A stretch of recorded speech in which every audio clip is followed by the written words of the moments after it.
Franck Ferrand raconte sur Radio Classique.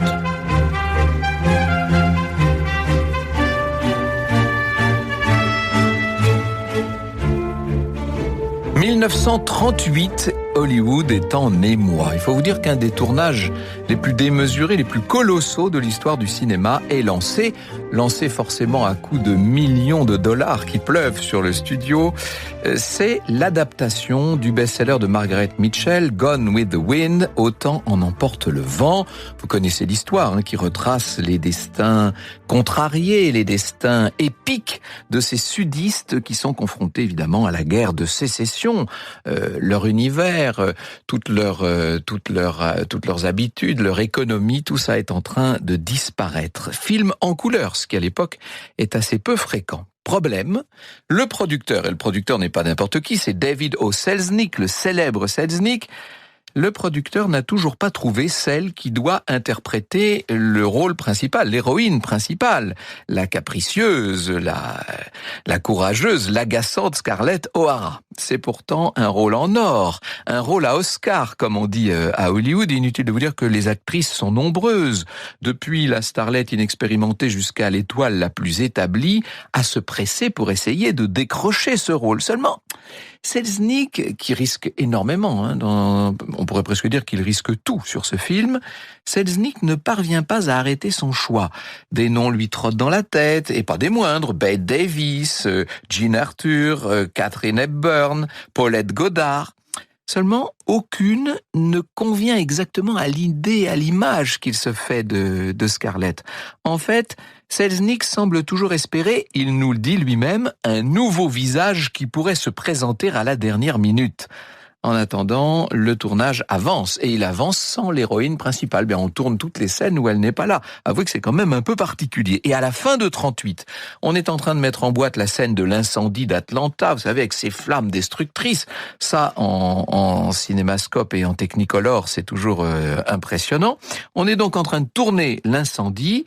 Selznick est là pour superviser la chose, et il reçoit la visite de son frère, qui est venu avec une actrice britannique, 25 ans, et dès qu'il la voit, Selznick est, il est ébahi.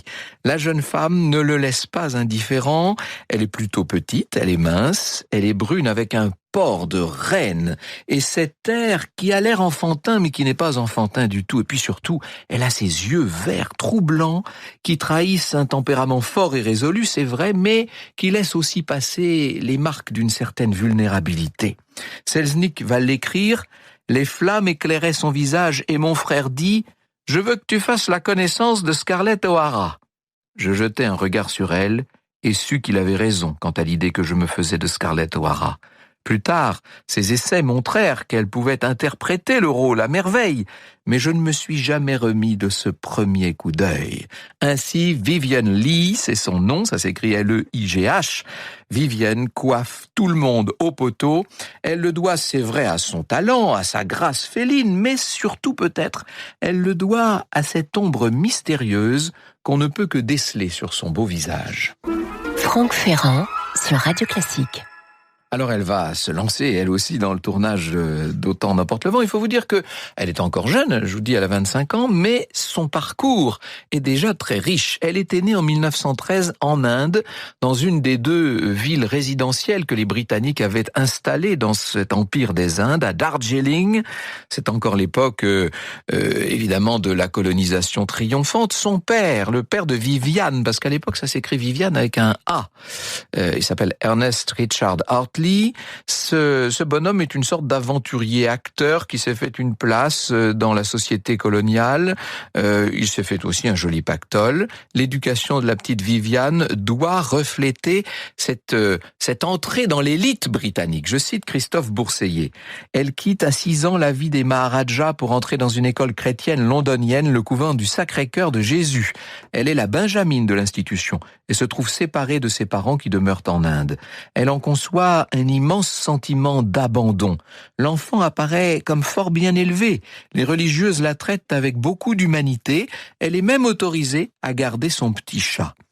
mais au cours des années qu'elle va passer dans plusieurs couvents, Viviane va révéler des tendances dont il n'est pas besoin d'être un grand psychologue pour se dire qu'elles sont un peu inquiétantes tout de même. Elle se comporte en général comme une enfant qui aime séduire par sa distinction, par sa finesse, mais tout à fait de manière soudaine, elle peut être prise de coups de sang terribles, avec de profonds vagues à l'âme, sans que personne ne comprenne exactement ce qui lui est arrivé. C'est la colère ou c'est l'abattement absolument immédiat et sans transition. Ces épisodes sont courts, évidemment, mais ils se répètent de manière inquiétante. Est-ce qu'il faut y voir le signe d'une simple révolte adolescente, vouée à s'estomper ? Ou est-ce qu'il s'agirait d'un problème nettement plus grave ? La suite de notre histoire va nous dire qu'il s'agit, hélas, d'un problème nettement plus grave. Alors, lorsqu'elle sort de l'adolescence, cette Viviane, un peu troublée, vous l'aurez compris, qui est sujette à de brusques sautes d'humeur, va finir par retrouver ses parents, qui sont de retour définitivement en Angleterre. Ils ont eu quelques déconvenues financières. Je cite Pierre-Louis Lancel, elle brûle de vivre dans le vrai monde, de s'y établir avantageusement. Pour cela, elle dispose de nombreux atouts. Sa classe, son intelligence remarquable, son visage enjôleur et surtout une rare détermination. Et c'est vrai que lorsqu'on a tous ces atouts dans son jeu, ça peut aller vite, et ça va vite. Elle vient de fêter ses 19 ans quand elle se marie avec un beau parti, Herbert Lee Oldman, d'où ce nom de Viviane Lee. C'est un avocat, un séduisant avocat de 32 ans. Elle va d'ailleurs donner bientôt naissance à une petite Suzanne en 1933. Disons-le, Viviane n'est pas une mère dans l'âme. Elle n'est pas vraiment maternelle. La vie tout à fait rangée qu'on aimerait lui voir vivre ne la comble pas. Elle attend autre chose, évidemment. Selon le diagnostic de Frédéric Mitterrand, elle est enfermée dans le bovarisme. Alors elle va chercher la clé pour ouvrir la porte et pour fuir. Elle se met tout simplement à étudier le théâtre. Elle a un véritable don pour attirer l'œil et elle a ce talent qui va faire le reste. Elle obtient sans effort son diplôme de la Royal Academy of Dramatic Art, nous dit Christophe Bourseillet. Elle fait la connaissance d'un producteur de cinéma, Alexander Korda. C'est lui qui la pousse à adopter sur scène le nom de Viviane Lee avec un E, ça permet de se faire remarquer. Sous sa houlette, elle se produit dans plusieurs films britanniques. Sa vie professionnelle est en train de décoller, vous l'avez compris. Sa vie privée est nettement plus compliquée. Viviane s'éloigne de son mari. Il faut dire qu'elle est complètement fascinée par le jeune et beau comédien dont Londres parle tant à l'époque, Laurence Olivier, bien entendu. Il est magnifique, Laurence Olivier, avec d'abord, il est grand, brun, ses traits qui sont à la fois très fins et très virils. Et puis, c'est ce charisme comme personne, sans doute, n'en a jamais eu. Il habite littéralement la scène. Viviane ne le connaît pas, mais elle va le voir jouer et ça la transporte. Elle le veut et elle l'aura. Elle va le voir dans les loges et la liaison ne tarde pas à commencer. Problème, l'un comme l'autre sont mariés. Eh bien, Viviane ne tient pas à s'attarder dans une situation fausse et elle a tout de suite l'intention de rompre avec son mari. Ce n'est pas le cas de Lorenz, qui lui est submergé par la culpabilité et qui peine à sauter le pas. En parallèle, la carrière de l'acteur l'appelle aux États-Unis pour une adaptation qui d'ailleurs n'est pas ce qu'il a fait de plus réussi, une adaptation des Hauts de Hurlevent. Viviane, qui est occupée à ce moment-là par une pièce à Londres, finit par le retrouver à Hollywood. Et c'est là que on voit David Selznick chercher sa fameuse Scarlett O'Hara. Et bien sûr qu'elle est candidate. Ce rôle, elle le sait, est un rôle qui lui appartient de nature. Et même si l'histoire de son apparition à la dernière minute a peut-être été un petit peu arrangée, une chose est certaine, elle convainc Selznick sans aucune difficulté. Tant pis si certains s'insurgent du fait qu'une Anglaise inconnue de surcroît, vienne aux États-Unis se voir offrir le plus américain de tous les rôles. Quand ils la verront, de toute façon, ça mettra tout le monde d'accord. Ils vont vite comprendre. Donc, le tournage d'Autant en emporte le vent est relancé avec cette Viviane Lee comme héroïne principale. pas un tournage de tout repos, c'est le moins qu'on puisse dire. Elle est assez fébrile. Il lui arrive assez souvent d'être désagréable sur le plateau et dans les coulisses, avec ces espèces d'étranges colères qui déjà ont ponctué sa carrière et ont marqué un certain nombre des tournages sur lesquels elle est passée. En l'occurrence, il faut reconnaître qu'elle est le centre de ce film hors de mesure. Elle donne tout ce qu'elle a en elle. Elle enchaîne les morceaux de bravoure et on peut dire que face à la caméra, elle est transportée. Elle pleure, elle rit, elle séduit, elle s'effondre et quand elle s'effondre vraiment. Et puis, elle se relève encore et toujours. Elle nous emporte littéralement. Elle est extraordinaire. C'est Scarlett qui prend vie, qui prend chair. Là, le résultat est là. Le succès va être, vous le savez, absolument invraisemblable. Vivien Leigh remporte l'Oscar de la meilleure actrice. En un seul film, elle est devenue beaucoup plus qu'une star. Des stars à Hollywood, on en croise de temps en temps. Mais elle est devenue tout de suite une légende. La suite sera forcément très brillante dans un contexte qui pourtant est très lourd, puisque entre-temps la guerre a éclaté, bien entendu. L'Angleterre est en première ligne, ai-je besoin de vous le dire. Et par ailleurs, Vivienne, qui a enfin pu épouser Laurence Olivier, ne parvient pas à mener une grossesse à terme. Tout cela la mine. Elle travaille, elle tourne des films, elle joue au théâtre avec son mari, mais au fil des années, les fameuses colères, vous savez, ces colères subites que toute l'équipe redoute lorsqu'elle est sur le plateau, ces moments d'excitation exagérée auxquels succèdent des phases de tristesse invraisemblables, tout ça a tendance à se rapprocher, à être de plus en plus fréquent. Son comportement oscille maintenant entre le meilleur et le pire. Vous m'avez compris, vous me voyez venir. Elle est bipolaire et une de ses amies va résumer la situation. Son humeur était erratique. Elle pouvait changer brusquement, se montrer une hôtesse vraiment exquise et soudain devenir vipère. Viendront aussi des accès de nymphomanie. Il va lui arriver de se donner au premier homme venu, croisé au hasard, qui ne sait même pas ce qui lui arrive généralement.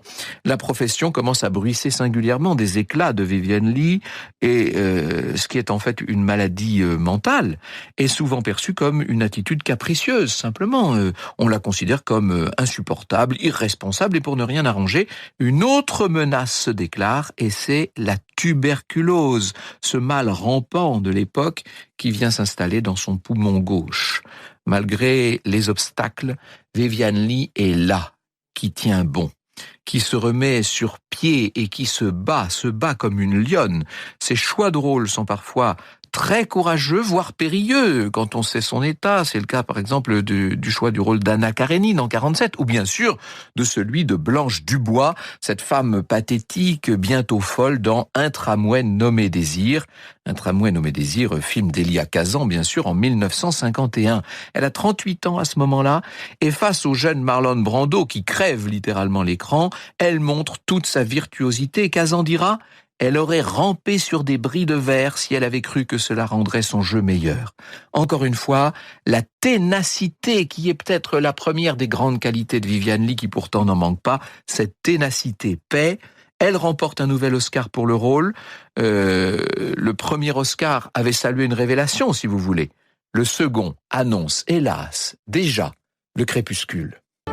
Alors, je vous le dis, le temps est venu des difficultés. Le couple Olivier Leigh a beau fasciner le monde entier, la presse en fait ses couvertures en permanence, c'est un couple en perdition. L'acteur aime Vivienne, mais il a de plus en plus de mal à supporter les errements de sa femme. Et il est vrai qu'elle a des aventures, la maladie souvent l'emporte dans son tourbillon, il y a aussi une forme de concurrence, il faut le dire, au sein de ce couple. Il est de bon ton, dans certains milieux, de prêter plus de talent à Lawrence, devrais-je dire, le grand comédien shakespearien, qu'à celle qui n'est qu'une actrice d'Hollywood, certes doublement oscarisée. En revanche, il est vrai que l'actrice est assez difficile à gérer de plus en plus. En 53, un engagement pour un film tourné au Sri Lanka se passe très mal. Je cite Frédéric Mitterrand. « Si près de l'Inde de son enfance et dans les étouffantes vapeurs humides d'une mousson que son organisme menacé par la tuberculose ne pouvait supporter. Entre souvenirs d'amertume fade, mémoire d'une enfance lumineuse à jamais perdue et lassitude exaspérée d'un corps qui ne parvient pas à respirer, une nouvelle crise de panique la submergea. On dut interrompre le tournage, appeler en hâte Elizabeth Taylor pour la remplacer, la renvoyer à Londres dans un avion spécial où nul ne pourrait entendre ses cris de terreur, ni mesurer sa détresse et son égarement. Vivienne doit subir des séances d'électrochoc. Vous savez que c'est comme ça à l'époque. Elle retrouve sœur Laurence, devrais-je dire. Leur lien s'est un peu effiloché, mais ils sont toujours unis. Ils rejouent ensemble sur scène. En 56, l'actrice de 42 ans se découvre enceinte, ou du moins elle l'affirme. L'enfant ne naîtra jamais, c'est probablement une fausse couche. De toute façon, elle est maintenant complètement dépressive et c'est une dépression qui prend le dessus, qui met son entourage à rude épreuve, à commencer par son mari, bien sûr. Comme le relève Chanel Vargas, Laurence aura ce terrible diagnostic. Vivienne est à des milliers de miles, toute tremblante au bord d'un précipice, même quand elle est assise en silence dans son propre séjour. À la fin des années 50, le grand comédien comprend que la séparation avec la grande actrice est inéluctable. Ce sont des chemins qui vont se séparer. Franck Ferrand sur Radio Classique. Alors elle va tenter de retrouver un équilibre auprès de l'acteur Jack Merrival. Celui-ci a assuré à Laurence Olivier qu'il prendrait soin d'elle.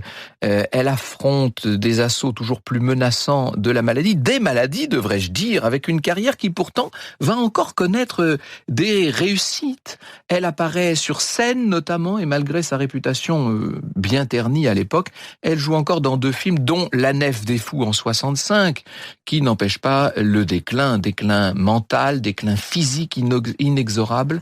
Et au printemps 67, alors qu'elle se prépare à reparaître sur la scène londonienne, des troubles respiratoires lui imposent un repos définitif. Elle va donc rester chez elle. Elle est très faible et vous voyez bien que nous nous acheminons vers un dénouement tragique. Une nuit de juillet, Jack, son mari, découvre le corps sans vie de Vivienne, vaincue par la tuberculose. Il prévient aussitôt Laurence Olivier. Le comédien est comme foudroyé par la nouvelle et le public entier est foudroyé. Tout le monde est sidéré de voir cette gloire qui était encore jeune. Elle avait 53 ans, cette gloire finir de cette manière. Le premier soir qui suit la mort de Vivien Leigh à Londres, les théâtres vont garder leur lumière éteinte. La reine des planches, la reine de l'écran est morte. Franck Ferrand sur Radio Classique. Il y a, à la fin de la vie de Vivien Leigh, il y a tellement de difficultés qui s'accumulent qu'on comprend assez bien qu'elle veuille se tenir à l'écart, qu'elle se cache, qu'elle se terre d'une certaine manière. Je cite de nouveau Frédéric Mitterrand, un extrait de son livre Destin d'étoiles, lui-même tiré d'une série d'émissions de télé. Elle prit l'habitude de fuir les écotiers et les photographes parmi lesquels elle ne reconnaissait plus aucun visage amicaux de sa jeunesse et de s'enfermer durant ses séjours en Angleterre avec Jack dans le manoir qu'elle possédait à la campagne. Elle y découvrit à sa grande surprise le plaisir de s'occuper de ses petits-enfants et de se rapprocher un peu plus chaque jour de sa fille Suzanne qui, faute de l'avoir jamais bien connue, s'était au moins contentée de lui être toujours fidèle. Le cercle si vaste de ses amis ne cessait de lui proposer de grands voyages, mais ses absences demeuraient toujours imprévisibles et leur destination le plus souvent mystérieuse. On savait seulement, après qu'elle eut refusé d'en parler avec une brusque violence, qu'elle n'irait sans doute jamais dans la somptueuse villa d'Acapulco où Merle Oberon recevait George Hamilton, et puis aussi d'autres garçons du même âge et d'un autre genre, compagnons éphémères de sa perpétuelle jeunesse étrangement figée à l'abri d'une invisible forteresse de dollars. Ce n'était qu'avec les intimes d'Hollywood et de Londres, Jack, Noel Coward et Sir John Gielgud, amis de la petite bande du temps de Lawrence, qu'elle paraissait encore se sentir bien, ou alors sur scène, où on la réclamait toujours malgré les risques d'une rupture de contrat, d'une disparition soudaine ou du refus des compagnies d'assurance, parce que sa seule présence sur une affiche attirait des foules immenses, jamais lasses de la revoir et d'être émues ou amusées par elle.